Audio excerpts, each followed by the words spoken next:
Be truthful. Be truthful to your flag. Be truthful to your country. Be truthful to your fellow man. Be truthful to your government. And when your government is doing nonsense, you will say, look, wait a minute, this is nonsense. But because government and churches teach you to be loyal, that is why so many people believe in nonsense. 10, 9, 8, 7, 6, 5, 4, 3, 2, 1, 0. As we continue talking about our salvation, our Lord, sometimes we don't see that important today. Everything become a laughter, everything become a joke. When we look at the internet, when we look and we see that they are making this what you call a mockery out of Christian people with what's going on within the churches, it's a shame. You agree with me? It's a shame. To see that every time we look around, yes, we know that God are testing many people. But when we see certain people that's falling within the churches, like the bigger the churches become, we see all of these churches in scandal. Why? Why is this happening? Like I explained, I believe, it's a conspiracy to destroy Christianity. And if you destroy Christianity, destroy the black man. A lot of us don't understand that. We don't seem like we want to understand that. You destroy Christianity, you destroy a nation, you destroy your people. Look around, when I was growing up as a little boy in New York City, just growing up, I used to look around and see so many different churches. When you're young, you have a different perspective on life, right? And I used to look and say, so many, every corner is a different church. I'm saying this is a waste of time. So many churches. And one day I was passing, not too long ago, back out in New York City, I was passing, and I see the same among the churches. And I turn around and I say, thank God for that. Just think about it. Think about the madness what's going on in the world. That somebody can walk in a corner and talk to someone, talk to a pastor, talk to a reverend. So like I said before, sometimes your perspective, the way you think about certain things, you change about life. And that's normal, that's the natural thing. If you have one perspective all the days of your life, I say check yourself. Life change and people change as we go along. No one stays the same way forever and ever. You agree with that, right? Of course. If you are adult, you understand. If you're arrogant and ignorant, you will not understand. You see, that is what life is about. People grow up, they go to separate ways. They have different philosophies as we grow up in the society. This is life. But a lot of us cannot feel that life. We don't understand that life. So when a brother say, listen, I'm no longer a sinner. I'm a Christian today. I'm no longer living in the bars. I'm no longer doing these things. People say, you could never change. Some people, they cannot believe that you are changed. You are a different person. They cannot believe that you want a change. Even that idea or concept, I want a change. Sometimes the friends around you are disappointed. They don't want to hear that change. Because a lot of times people are afraid of change. They're afraid of success. They're afraid to grow. And when you live in Christ consciousness, you'll always be growing. Somebody going to left behind. Somebody going to have what you call a mad day. Very, very angry. You're changing, you're leaving me behind. How the thing works. We don't like to see one another grow for many different reasons. But that is the reason. We're afraid of success. We're afraid to see your brother be successful. So what are you going to do? You're going to try your best to defeat that brother. You're going to do and say anything to spoil the character. We see it all the time in certain communities, especially the poor communities around the world. We see it all the time amongst my people. Am I making this up? Of course not. You probably one of those persons who are going through these things. People want to pull you down. because you are making a name for yourself. You want to be successful. You don't want to be living in poverty all the days of your life. And when you make that stand and you say, listen, I want this change in my life. I don't want to be like my community, seeing this poverty. We see it all the time. Whether you go to Africa, whether you go to the Caribbean, we see the same faces. We see the same smile. We see the same unpleasant smiles also. But most of our people, of course I understand, we don't want to live that life. But there are some people who will always put pressure on you. Be afraid to grow. Be afraid that our friends will not see us as friends anymore. It get those people also. So what do? They try not to be successful. These are not the type of Africans in the world. We try not to be successful. We don't want the world to see us intelligent. So we act like clowns sometimes in front of our friends. We see that also. Your friend don't want you to grow, so you pretend that you don't want to grow.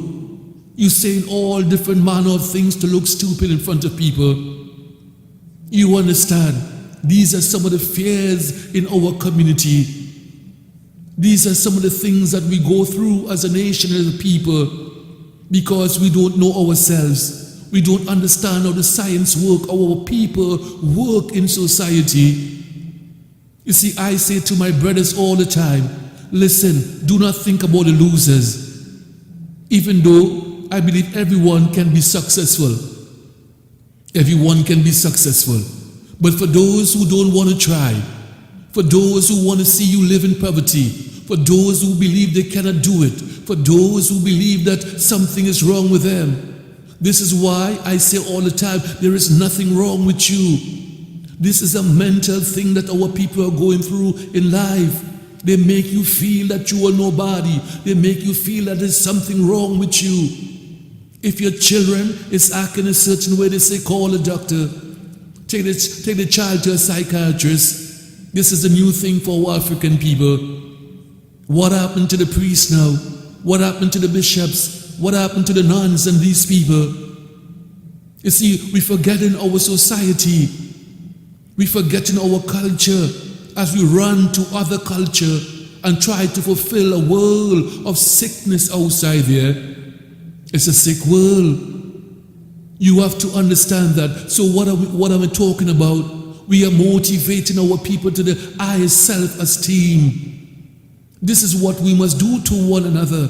So what I'm saying to you, the ones who don't want to grow, the ones who don't want to make life be successful for you and others, sometimes we got to leave them behind. I know it's a sad thing.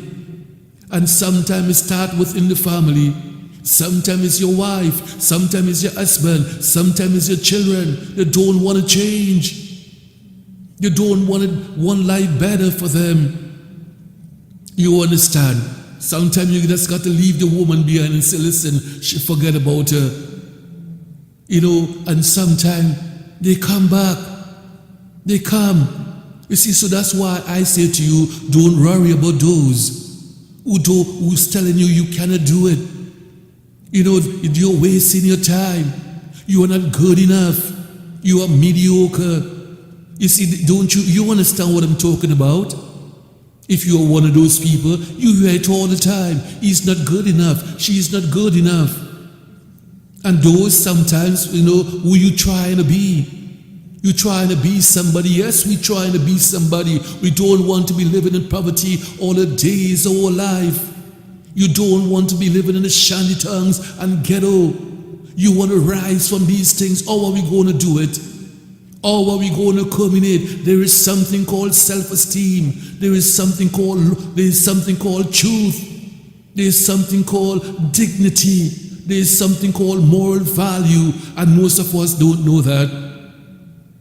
A lot of us don't understand that, but yet we want to rise. You see, that is why the scripture says, seek ye the kingdom first, and then all things shall be added on to you. Isn't that what the Bible says? That is what the scripture says. Do work for the Lord. That is what the Bible is letting us know. You know, all these things we are seeing on television today, be successful, be successful. You know, we see it all the time. Maybe you was not reading your scripture. What did the Bible say? The Bible say, as a man thinketh, so shall it be. That is what the Bible says to us. As a man thinketh, so shall it be. Seek ye the kingdom first, and all things, riches, everything. But when you don't have moral value in your life, you will do anything. You see, this is what is wrong with some sisters and brothers outside there. They want to be successful. They want this fame, they want the fortune, and there is nothing wrong with that. This is good in society. This is good if you want these things. But some people will do anything for it. Some people will even sell their mother, their brother. They will sell their own body just to be successful, because they don't understand the mystery of life. They don't understand the science of life. You see, if you understand the nature of life, you don't have to sell your body. You don't have to sell your mother, your culture. And that is what some people do. And some people think this way. We see it all the time. It's like a sister who don't have faith in herself. It's a simple thing. It's a simple thing. And brothers also. It's a simple thing. Listen, people beat up themselves. They go by what you call, I don't like this word, but I'm going to say they got to go by the Obia man, they got to go by this one, they got to go by everyone to look for a job. I see it all the time. Listen, I could tell you a joke, but I will not say a joke, because I cannot be facetious here right now. I will not, right? So, one day someone come to me and they say, Bagan Tewa. I say, yes. They said, listen, if you see me right now, they said to me, you do Obia? I'm like, no, don't do no. Just imagine someone coming and ask me that. Just imagine. I have my rap and all these things, but you could ask me a different question, right? So, but the things that some people could come and ask you, I say, my sister, I'm a reverend. I don't understand. What do you want? And she starts telling me she wanted a job and she wanted this. I said, listen, sister, let's pick up the newspaper. That is all simple. Look in the book. Pick up a phone, call friends, do something. You don't have to look for someone to give you a job. Yes, I understand that we live in a world and some people need motivation, of course. I understand that. But when you feel you have to do something to get a job, when you went to school, let's imagine you went to school. You graduated from the best university, and that is the way you're thinking that you got to do something. You understand what I'm talking about. So I'm saying to you, if you have the skills, if you did what you have to do in life for society, you don't have to be thinking these things. So where is your faith in God? Where is your faith in yourself? So this is why I say to you, before we want to be famous and successful, before we want a job, before you want your marriage, before you want children, there is something you need in your soul. There is something that you need. And the word is called moral value. If you are morals, if you are truth in yourself, you will stand on something, and it's called a foundation. That is what we need. That is why you see the politicians are looking. They are searching for the answer. I know they don't have the answer for humanity. The psychiatrists are searching for the answer. The universities are looking, and it's a simple thing. There's not something difficult. The reverends, the bishops, they're all looking to save humanity. Why is it the churches today don't have the answer for humanity? And if they do have it, something to tell us something wrong. Because if I have the answer, and if I claim to be a prophet of God, and I claim to be a pastor, and I claim to be a reverend, and I claim to be this, then I must have something for you. You see, I must have something. So what am I saying to society? God just called upon me just for his style and fashion to say I'm a bishop? Just for his style? Because we know where there is love, there is no fear. So bishops and reverends, that's why I say to you, we got to start with the church and we got to clean up the church. You might disagree with that, but I say, let's clean up the church. Let's return back to our foundation, moral value. Because if you have this moral value, you will not stand for anything. You will not do anything. But the churches and what you call the universities and the presidents and the prime ministers of the world, it seems like they're in a legion with evilness. You see, this is what we got to understand. When government is telling you, be loyal, I say to my people, do not be loyal to flag, do not be loyal to country, do not be loyal to no one, but be loyal to your God. This is what we must have as understand as human beings. Be truthful. If you're truthful to your church, when your church pastor, reverend do something, you will say, Reverend, you are wrong. Bishop, that is wrong. But because you believe in loyalty, even a thief and a liar can believe in loyalty. That's why I say to you, be truthful. Be truthful to your flag. Be truthful to your country. Be truthful to your fellow man.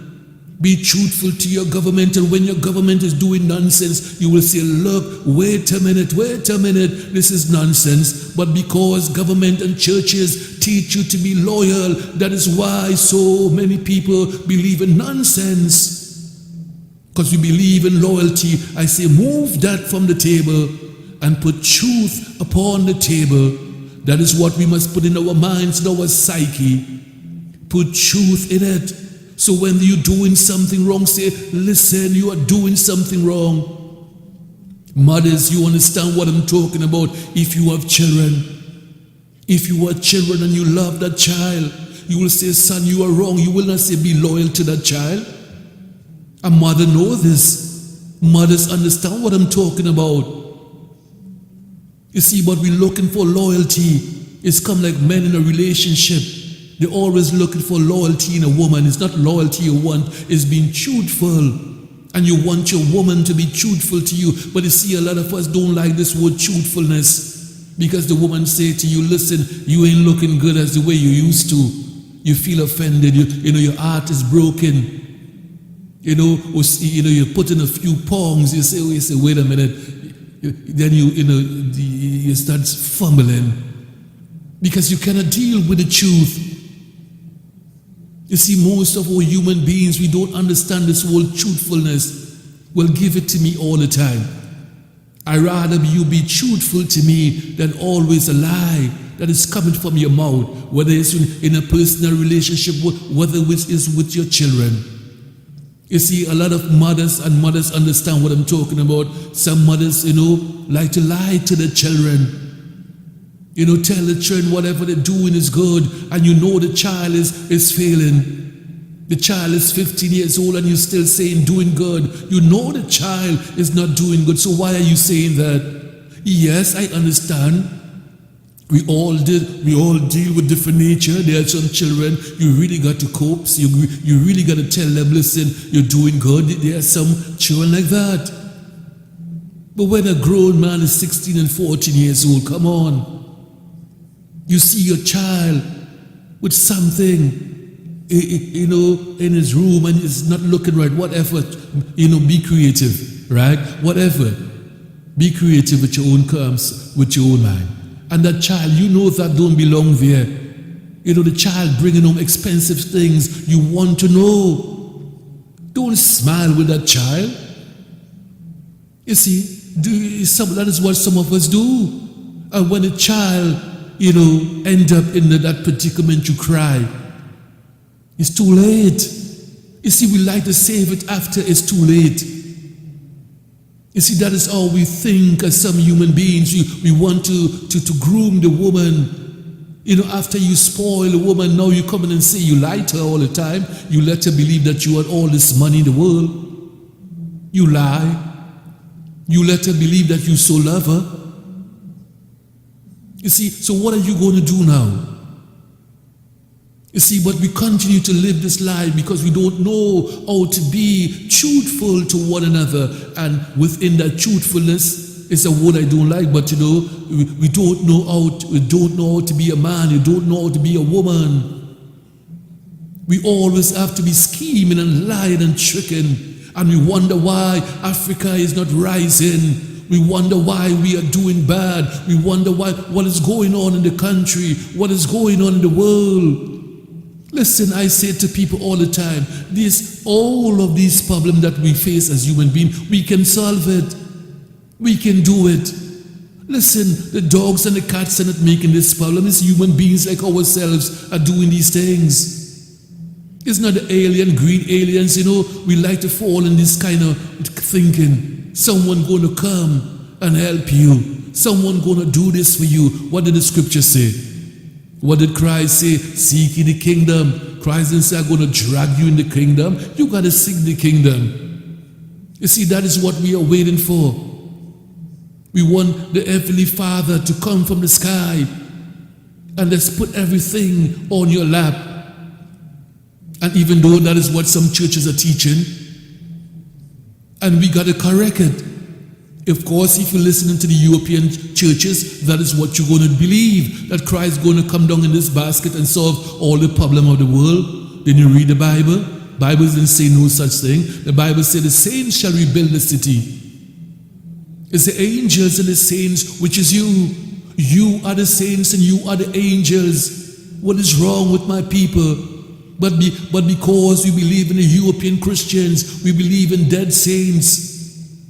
We know there is no such thing as dead saints and angels. We understand that you are the angels, you are the saints, you gonna build the city of God. Didn't that the Bible say? That Jerusalem is coming down from heaven, the first heaven, the mind. When I say heaven, I'm not talking about when you're dead and gone. The first heaven is in your mind. Then we have the second heaven and the third heaven. You got to read your scripture to understand that. But we're dealing with the first heaven, your mind. That is what got to be heavenly. And we know Satan and God cannot live in the same place. So you may wondering, but wait a minute, oh, I'm not feeling nothing heavenly. You see, this is what a lot of people ask me all the time, Rev, how do I do this? You say in your mind, they don't understand it. Of course I understand you don't understand it. If you're following the European Christian, of course, I understand that. I understand you're not reading the Bible from an African perspective. I understand that. You see, if you continue to read from a European perspective, you believe Jesus Christ is coming down from the cloud and with some kind of sword to save and fight and kill. This is European nonsense. This is what they want you to believe. Everything for those people is war. War. Isn't this right? And that is all they want you to feel. This is what they want you to think. Listen, let me do this, right? Let me take a break. You are listening to Visionary Talk Radio with Reverend Bagan Tewa D Lamb, Christ Consciousness. Right? We're going to make it work, right? Yes, all the time. Listen to Visionary Talk Radio again. Thank all my friends out in Trinidad, Tobago, Jamaica, Barbados, Antigua. African love to you. All I need is Jesus in me.